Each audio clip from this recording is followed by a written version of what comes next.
guys, welcome back to my channel. My name is Paige and this is my open book. We got another weekly wrap up for you, so grab a drink, grab a snack, and let's chat about the books I read last week. I can already tell you this week the wrap up is going to be way better than my last one. Last wrap up was rough. Had a lot of DNFs in September, I feel like, but we're starting off October really strong. I'm really excited about the books that I'm going to be reading this month, and the first week did not disappoint. So, like I told you in my last video, I blame Taylor Swift and Travis Kelce, but I'm in my football romance era, and I really want like good football romance recommendations. So this was a hidden gem. I actually talked about this in my Stuff Your Kindle Day video. So I got this for free, and I'm really glad that I did. This is an author that I will definitely be reading like the rest of her books now. I don't know why no one ever talks about her or this series or anything, but this is a football romance, a college football romance. This one had like the angst and the tension were like dialed all the way up, okay? Let me tell you. The book starts off with an accident, and the accident takes place and it harms the brother of the female main character and also her boyfriend. And the boyfriend, his best friend, is the male main character of the book. Okay? Basically, the male main character, his name is Arrow, and after his best friend's accident, he went through a really rough time with drugs and drinking, just spinning out, basically. That's where the title of the book's from. And he isn't able to play football anymore. He has to go on house arrest. So he goes back to his family home, and his dad is remarried now with a new baby, and he finds out that Mia is gonna be the nanny for his new sibling. So they have to live in the same house together, and they have all this history between them, and they have feelings for each other, but they feel guilty about those feelings, obviously, because she's his best friend's girl, you know what I mean? But yeah, this one was a doozy. Like, it takes you through a wild ride. There are parts of the night of the accident that you don't know about, so then you're like learning new secrets as you go along, and then you're getting flashbacks to the past, like of when Arrow and Mia first met, and when Mia first started dating his best friend. I already forgot his name. Brogan, I think, or something like that. Brody, Brogan, something. Yeah, this one is so good, totally underrated. I've never seen anybody talk about this book, and I want everyone to read it right now, please. This definitely has some darker elements, so I think even if you're just a dark romance girl, I think you're still gonna like this. It's not your typical college football romance. It doesn't really have a lot of football on it, if I'm being honest. Just like I said, for most of the book, he can't even play football, so I don't know. But the good news is this is the first book of a series, and all the other books in the series follow a different player on the team. So I think this will help me scratch my itch of football romance. Yeah, I'm really happy that I found this one. I gave it 5 stars and I'm obsessed with it. So after reading that one, I wanted something a little bit more lighthearted, just because that one was really emotional. I picked up My Roommate is a Vampire. This ended up being so cute. Was it a little bit cheesy at times? Yes. But sometimes you love reading something that's cliche. I feel like especially with something like this, like a rom-com, okay? It really felt like I was watching a rom-com movie, and it actually gave me flashbacks to, you remember the old Disney Channel movie where like the kid's mom was dating a vampire?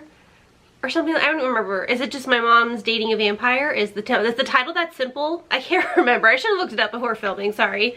But this totally made me think of that, because the female main character finds an ad to be a roommate to this guy. And obviously he can't be public about the fact that he's a vampire.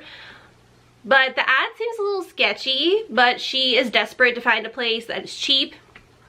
So she answers the ad anyway, and she goes and does a tour of the apartment and meets him, and she finds out that he's kind of strange. He dresses in like really old clothes, like a full-on suit and like wing-tipped shoes, and his house is like super vintage. Like the appliances look like 50 years old or more, and the like all the decorations are really old. Like there's like hunting paintings like from like centuries ago, and everything's dark.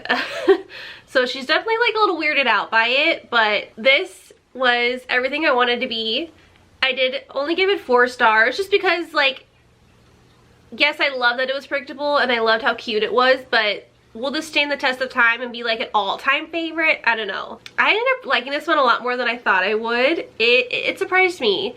This is the like swooniest male main character that's a vampire that I think I've ever read, because usually vampire characters in books can be a little mean, or they act like they don't care, you know. Frederick was so cute and so sweet, and just like the way he cared for her was amazing.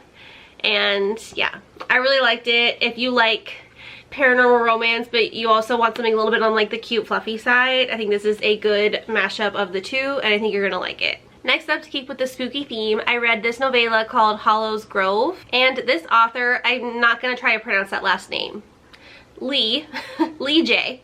This author does a lot of holiday themed novellas, so they have like there was one for Mother's Day that I read back in May. I know there's one for Valentine's Day and Christmas. I haven't read any of the other ones yet. I've only read this one and the Mother's Day one, but they're honestly perfect. Like, I feel like this is something, I kind of wish I would have waited until Halloween to read this. So I recommend you wait until Halloween to read this. You can read it in one sitting. It's super short. It's only like 100 pages, I think, or something like that. And it was really good. It's not only spicy, but I feel like it was also like, it actually had a really good romantic connection too. So for this one, the female main character is helping her friend plan this like murder mystery Halloween party for her coworkers. Basically, she's been tasked, this is her friend I'm talking about. I don't remember their names. Her friend has been tasked with doing some kind of like team building event with her coworkers because they all hate each other. So that's kind of like the side plot going on. Like, her friend is having to like get these people to get along with this murder mystery party, and it's set in like this old creepy house. So the female main character agrees to help her friend, and her friend's brother also agreed to help. And they have some history together, which you guys know I love. The fact that the author was able to put history between the characters in a novella, like, I was very impressed by that, I'm not gonna lie.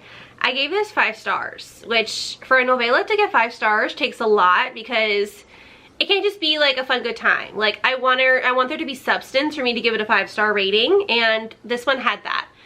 So, and I could relate to the female main character because she's someone who actually gets scared really easily, and I am that person.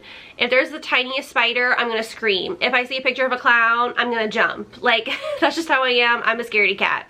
This female main character is the same way, and the brother of her best friend totally takes advantage of that, and he's always finding ways to scare her. When he's the one scaring her, she feels a little bit differently, and she finds that she really likes it in more ways than one.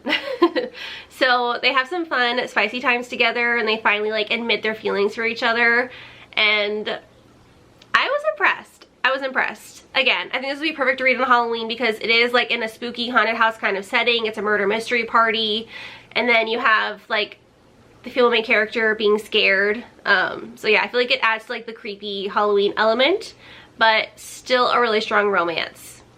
5 out of 5 stars. Next up, I read There Are No Saints by Sophie Lark. This is a dark romance about a serial killer. Actually, 2 serial killers. I talked about this book a little bit in my Finally Fall book tag, so I will link that up above in the cards just in case you haven't seen that video yet.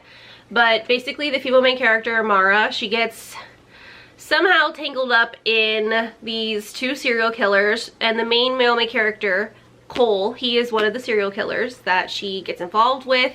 And I'm not going to give you any spoilers about what happens and how she gets involved with the 2 serial killers. At first, it's really intense, I'm not going to lie.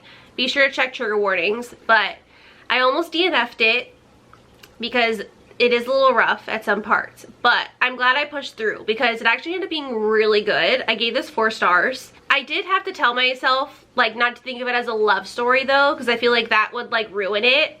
But if I didn't think of it as a love story, then I loved it. So yeah, it's really good. He's like obsessed with her. And I know some people might think that's controversial because he kind of stalks her a little bit. But when you read it, it makes sense. And yeah, the way he's obsessed with her is just amazing. And I love like the side of him that Mara is able to bring out, because obviously he's a serial killer and most serial killers, you know, aren't always in tune with their emotions. So I love like hearing how he feels when he's around Mara specifically. Like, I just eat that shit up. I know it's taboo, it's forbidden, whatever. We love it anyway, okay? Don't judge, don't judge. But yeah, I highly recommend picking this up. This is a duet, and I will say I'm very grateful it did not end in a cliffhanger. Thank God. Like, it still makes you want to read the next book because there is something that like is still unresolved at the end of this book, but it's not like, oh my God, I need to pick up the next book right now. Because I'm actually on a book buying ban right now, and it's been hard. So I would have been pissed if I read this and I would have to pick up the next book. Although I think it's on Kindle Unlimited, so I guess I could just pick that up. But now that I have the physical copy of this book, I would want to complete the set. You know what I mean? You get it. But yeah, I actually highly recommend this one. Like I said, at first I was worried I wasn't gonna like it, but it won me over. It won me over. And the last book, I was so excited. A.L. Jackson's new book came out. It's called Don't Forget Me Tomorrow. Let me tell you, I downloaded it on my Kindle the night it came out on October 5th. And I didn't really get to read that much. I only got to read a couple of chapters. But the next day, I got off work and I literally just devoured this book in one sitting. Like, I could not put it down. You guys know A.L. Jackson's my favorite author, and her writing style just sucks me in. I just want to eat it up, okay? I don't know what it is. Yeah, just like the emotions that these characters had toward each other, and like all the stuff that they're going through, like you just really feel it along with them. So the female main character, she's a single mom. She had her son from a one-night stand. I think her son is like 2 or 3, like he's still like young, like a toddler. And she owns her own business. She owns, it's kind of like a Cracker Barrel kind of thing. So it's like a part store, part restaurant. And she does all the recipes herself, especially for the desserts. Like, she has like this cute little dessert menu where every day she writes like what the daily specials are. And yeah, it was just really adorable. It's a small town romance, so it gives off that vibe, which I really liked. And she has some history with Ryder. Now, Ryder is her brother's best friend, and you can tell they've always had a special connection with each other, but up until this point they've just been friends. It's clear they have feelings for each other, but the reason why they haven't crossed that line from friends to lovers just yet is because Ryder feels like he's not good enough for Dakota just because he's involved in some dark things. If you've read A.L. Jackson's books before, that's kind of usually how it goes. So I will say, like, for someone who reads a lot of A.L. Jackson, it was predictable in that sense, just because, like, I don't know how to explain it. A.L. Jackson does have a similar like formula that she uses in all of her books. You know, she'll have like the bad guy and the good girl. He feels like he doesn't deserve her, whatever. But she does find a way to make it different in each book, in my opinion. So like, it's not like you're reading the same book over and over. There's enough differences, in my opinion. So I still really enjoyed it. I gave it 5 stars because this was like classic A.L. Jackson for me. Ah, I just loved it. I just loved it. The first book in this series, Love Me Today, I think.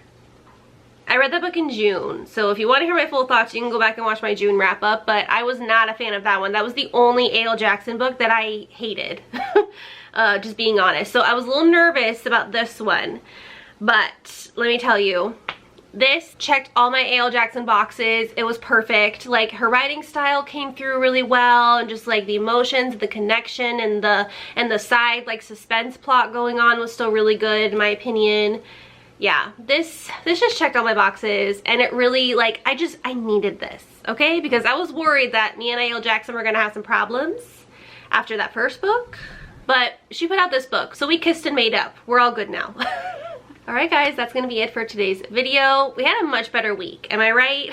I know I feel a lot better. So hopefully this trend will continue for the rest of the month. Be sure you hit that like button and hit that subscribe button so you don't miss my future videos, and I'll see you next time. Bye.